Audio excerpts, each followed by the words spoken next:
बाल गंगाधर तिलक का जन्म 1856 में हुआ था। 1857 की क्रांति हुई थी, उसके एक दिन पहले एक साल पहले इनका जन्म हो गया था। कहाँ हुआ था? महाराष्ट्र में, महाराष्ट्र के रत्नागिरी में हुआ था। इनके बारे में दो चीज़ आती है बाल गंगाधर तिलक ने। एक तो यह कि इनके बारे में हमने देखा है कि इन्होंने 2 उत्सव प्रारंभ किए थे। तो गणपति उत्सव 1893 में, 1895 में शिवाजी उत्सव का प्रारंभ किया था। और इन्होंने साप्ताहिक पत्र भी प्रारंभ की, जिसमें मराठा अंग्रेजी में है और केसरी जो है वो मराठी में है। याद रखना है, मराठी केसरी आ रहा है इसलिए मराठी में है, ठीक है। और जो मराठा है वो अंग्रेजी में है।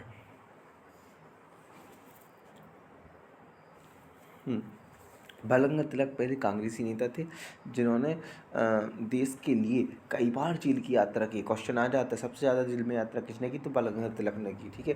1897 में राजद्रोह के आरोप में 18 माह की कारावास की सज़ा दी गई थी इनके लिए, तो ये भी हमें याद रखना है।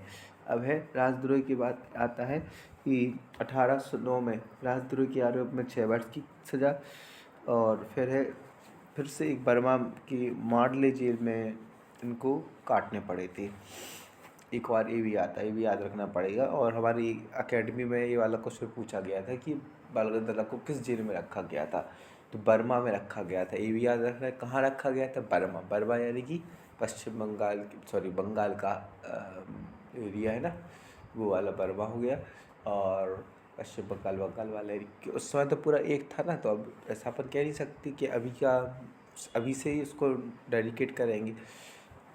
और ये पूछा जाए कि जेल का नाम क्या था? जेल का नाम था दावर।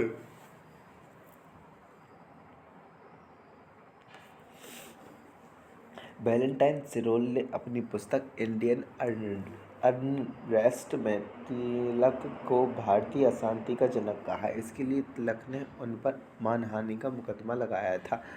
इंडियन अर्नेस्ट ने, ठीक है, अर्नेस्ट याद रखना, अर्नेस्ट। देखो अन लिखा है और रेस्ट लिखा, अब जो रेस्ट नहीं करेगा तो कहेंगे अशांति, तो ठीक है, अर्नेस्ट ने कहा था। मतलब इस पुस्तक में कहा था सिरोल ने, वैलेंटाइन सिरोल ने। वैलेंटाइन के दिन कौन सा शांति में रहता है, सब शांति में रहते हैं। तो वैलेंटाइन सिरोल ने कहा था अपनी इंडियन अर्नेस्ट बुक में कि ये हमारे तिलक जो है अशांति के जनक हैं। प्लेग के समय की जातियों के प्रभावित होकर पूना के चापेकर बंधु का नाम आएगा। तो तुम्हें डीबी मॉल याद रखना है। का डीबी मॉल, चापेकर बिंदु में चाट खाने जाते थे डीबी मॉल के सामने, तो याद रखना है डीबी मॉल। डीबी डी से दामोदर, बी से आएगा बालकृष्ण, ठीक है। जो प्लेग अधिकारी थे रेड और एयरेस्ट, कौन? रेड और एयरेस्ट की हत्या कर दी, रेड एयरेस्ट की हत्या कर दी थी, ठीक है। अब डीबी मॉल का जो रंग है वो रेड कलर का है, और ज़्यादातर वहाँ पे एयरेस्ट का सामान मिलता है। याद रख लो ऐसा कि ये रेड और एयरेस्ट की हत्या डीबी मॉल की, डी यानी दामोदर और बालकृष्ण ने किया था, ठीक है। जिन्हें चापेकर बंधु कहते थे। राष्ट्र की क्रांतिकारी पत्र काल का संपादन परांजी ने किया था। 1905 में लंदन में श्यामजी कृष्ण वर्मा ने इंडियन होम रूल लीग की स्थापना की थी। लंदन में किसने की थी होम रूल सोसाइटी की स्थापना? तो ये क्वेश्चन बन जाता है कि होम रूल सोसाइटी की स्थापना लंदन में किसने की? तो तुम्हें लिखना पड़ेगा श्यामजी कृष्ण वर्मा ने की। देखो लंदन है, लंदन में वाइट लोग हैं और श्याम मतलब कि ब्लैक, तो इन्होंने होम रूल होवे इन सोसाइटी, ओके। हम सोसाइटी की तरफ लंदन में कौन ने की थी? श्यामजी कृष्ण वर्मा ने की थी। इन्हें क्रांतिकारियों का पिता कहा जाता है, श्यामजी कृष्ण वर्मा का। कृष्ण जी हैं तो फादर तो होंगे ही यार। अविंद्रनाथ टैगोर ने 1906 में इंडियन सोसाइटी ऑफ ओरिएंटेड और आर्ट्स की स्थापना की थी। अविंद्रनाथ टैगोर ने की। देखो ये क्वेश्चन जब मैंने अपने दोस्त से पूछा तो बोलने लगा कि यार मुझे कन्फ्यूज था कि रविंद्रनाथ पढ़ा है, आई मीन ये सब यदि नहीं पढ़ा हो तो ऐसा लगता है यार ये तो रॉन्ग आंसर लगता है। मतलब अवेंद्रनाथ कैसा नाम लगता है, ठीक है, नाम तो है ही। इंडियन सोसाइटी ओरिएंटल आर्ट्स की स्थापना, देखो ओरिएंटल आर्ट्स की स्थापना किसने की थी? अविंद्रनाथ टैगोर ने। तो आर्ट्स तो ये बनाते ही थे, आर्ट्स वाला कलाकार तो थे ये, तो ओरिएंटेड कलाकार कौन थे? अपने अविंद्रनाथ टैगोर थे।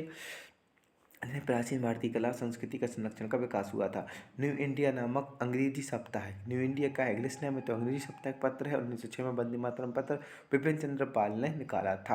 अब वंदे मातरम है किसका नारा, वंदे मातरम किसका है, तो ये लगभग आता अपना रविन्द्रनाथ टैगोर का। लेकिन वंदे मातरम पत्र किसका है, पत्र यानी समाचार पत्र किसका, तो विपिन चंद्र पाल का पत्र है। याद रख लो, विपिन चंद्र पाल का पत्र है। ठीक है। 30 दिसंबर 1906 को ढाका के नवाब सलीम उल्लाह खां के निमंत्रण पर सम्मेलन हुआ। 6 को ढाका के सलीम उल्लाह खां के निमंत्रण पर सम्मेलन नवाब सम्मेलन में अखिल भारतीय मुस्लिम लीग का उदय हुआ था। तो अखिल भारतीय मुस्लिम लीग का उदय 1906 में हुआ था। और जैसे कि अपनी वो दिसंबर में बनी थी 1885 में, तो ये भी दिसंबर में बनी थी। तो ज़्यादा कुछ याद रखना है नहीं अपन को, इतना तो याद रख ही लिया अपन ने, दिसंबर। ढाका में हुआ था, याद रखना है। और किसके निमंत्रण पर सम्मेलन हुआ था, तो सलीम उल्लाह खां। देखो सब मुसलमान कैसे, सलमान, सली, सल्लू भाई, तो सलीम उल्लाह खां। ठीक है, इस तरीके से अपन उसको लर्न कर लेते हैं। अब हम आगे बढ़ते जाते हैं। अब इस मुस्लिम लीग का मुख्यालय कहाँ होता है, तो लखनऊ में होता है। ठीक है। लीग का संविधान 1907 में कराची में बना था। अब 6 में गठन हुआ, तो संविधान कब बनाएगा, 7 में बनाएगा, कराची में बना था। इस संविधान का प्रथम अधिवेशन अमृतसर में होना था, जिसकी अध्यक्ष सैयद इनाम ने की थी। अमृतसर में हुआ था इसका पहला, ये मैंने पढ़ा था, अमृतसर में हुआ है और इनाम ने किया है। ठीक है, सैयद इनाम ने किया है। इसी अधिवेशन में मुसलमानों के लिए अलग से निर्वाचक मंडल की मांग की गई थी। 1909 में मार्लिमेंटो सुधार में मान लिया गया था। मार्लिमेंटो सुधार क्या है, इसमें पृथक निर्वाचन की मांग मानी गई थी। बहुत इंपॉर्टेंट है, 1909 की है, नहीं मानना चाहिए था लेकिन मान ली गई थी, है ना। No no no no 1909। ठीक है। 1908 में मुस्लिम लीग की एक शाखा लंदन में खोली गई, जिसे सैयद अमीर अली ने स्थापित किया था। अब लंदन में हमने 2 चीज़ देख रहे, एक तो हमारी होम रूल स्थापना कैसे की, होम रूल लीग की स्थापना इन लंदन, तो श्याम कृष्ण वर्मा ने की थी। श्याम कृष्ण शर्मा है ना, जस्ट 1 सेकेंड, हम देख के बता रहे हैं अभी, है ना। तो इन्होंने किया था, और लंदन में मुस्लिम लीग की स्थापना की थी सैयद अमीर अली ने की थी। अब अमीर लोग ही तो करेंगे यार, लंदन जैसा बड़ा शहर है, अब यहाँ से छोटे मोटे लोग तो कर नहीं पाएंगे, तो उन्होंने की थी। साहब श्याम जी वर्मा थे। ठीक है। और भीकाजी रुस्तम कामा एक फ्रांसीसी क्रांतिकारी थी। एक क्वेश्चन बन जाता है, भीका अमीर रुस्तम काना कौन थे, रूसी क्रांतिकारी, फ्रांसीसी क्रांतिकारी, अमेरिकी, या कहीं और की आ जाएगी। ठीक है, बांग्लादेशी आ जाएगा। अब याद रखना है इस चीज़ के लिए, क्योंकि हमारा संबंध ज़्यादातर रूस से अच्छा रहता है, तो अगर ये रूस है नहीं। भीकाजी रुस्तम कामा, रुस्तम कौन थे, फ्रांस थे। रुस्तम मूवी तो देखी है ना, फंस जाती है वो, है ना, तो फ्रांस में थी। ठीक है। जो जर्मनी स्टुटगार्ट गैराड में 22 अगस्त 1960 को आयोजित की थी। 7वीं अंतर्राष्ट्रीय कांग्रेस में तिरंगा फहराने के लिए जानी जाती है। यह विदेशी धरती पर राष्ट्रीय तिरंगा फहराने वाली पहली घटना है। तो भीकाजी रुस्तम कामा ने, जो फ्रांसिस थी, उन्होंने सबसे पहले विदेशी भूमि पर भारतीय तिरंगा को फहराया था। कब, 1907 में। ठीक है। इनके माता पिता फारसी थे। उन्होंने दादा भाई नेहरू जी के निजी सचिव के रूप में काम किया था। 1 जुलाई 1909 में मदन लाल ढींगरा ने विलियम कर्जन वाइली को गोली मारकर हत्या कर दी थी। माय लॉर्ड, मदन लाल ढींगरा ने किसको गोली मार दी, कर्जन वाइली को गोली मारकर हत्या कर दी। अब ये क्वेश्चन बन जाएगा, कर्जन वाइली कौन थे, इसकी हत्या किसने की, तो कौन ने की, मदन लाल ढींगरा ने की। नाचे मोर तक थैया थैया, मदन लाल ढींगरा ने कर्जन वाइली को गोली मारकर हत्या कर दी थी। कर्जन वाइली बहुत इम्पोर्टेंट फैक्ट है।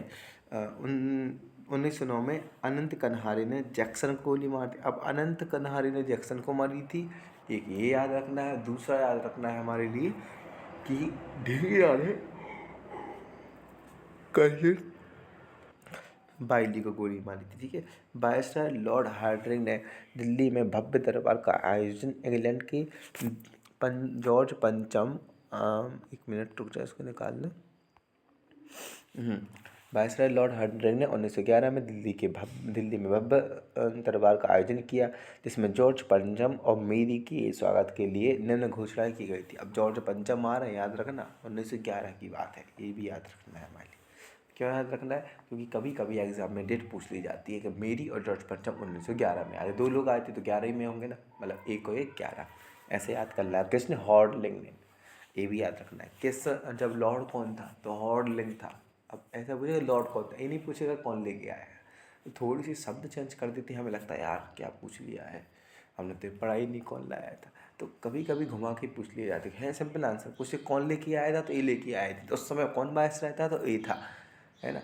अब घोषणा किसने की थी? तो इन्होंने की थी। क्या घोषणा की थी? बंगाल विभाजन रद्द कर दिया गया था। कि बंगाल विभाजन होना कब था? 1905 बंगाल विभाजन की बात करी गई थी। 1906 में मुस्लिम लीग बन गई थी, 1907 में मुस्लिम लीग का संविधान बन गया था। ठीक है, बंगाल विभाजन रद्द कर दिया, बंगाल भाषी क्षेत्रों को मिलाकर एक अलग प्रांत बनाया गया, बिहार का अलग राज्य बना दिया गया और उड़ीसा में जिसमें उड़ीसा भी शामिल कर दिया। तो अभी जो वर्तमान में बिहार और उड़ीसा है, सारे पहले 1911 के समथिंग एक थे, एक हो गए थे।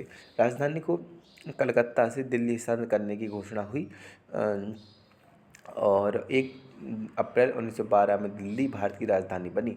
अब याद रखना 1 अप्रैल को बहुत कुछ होता है, जैसे कि हमारा स्टेट बैंक डे, बैंक दिवस भी उसी को है, और जीएसटी दिवस भी उसी को बनाते हैं हम शायद, और देखना पड़ेगा शायद है, लगभग 99% मुझे यही लग रहा है। और 1 अप्रैल 1912, 12 महीना होते, 12 महीने की राजधानी किसे बनाएंगे? दिल्ली को बनाएंगे। तो कलकत्ता से दिल्ली किसके? जॉर्ज पंचम के। एक 3 चीज़ याद रखना है। जॉर्ज पंचम और मेरी आए थे, हॉर्डिंग था उस समय पे। उन्होंने क्या क्या किया था? सबसे पहले उन्होंने बंगाल विभाजन को रद्द कर दिया था, बंगाल और उड़ीसा को एक प्रांत बना दिया गया था, और बंगाल भाषी क्षेत्रों को अलग से किया।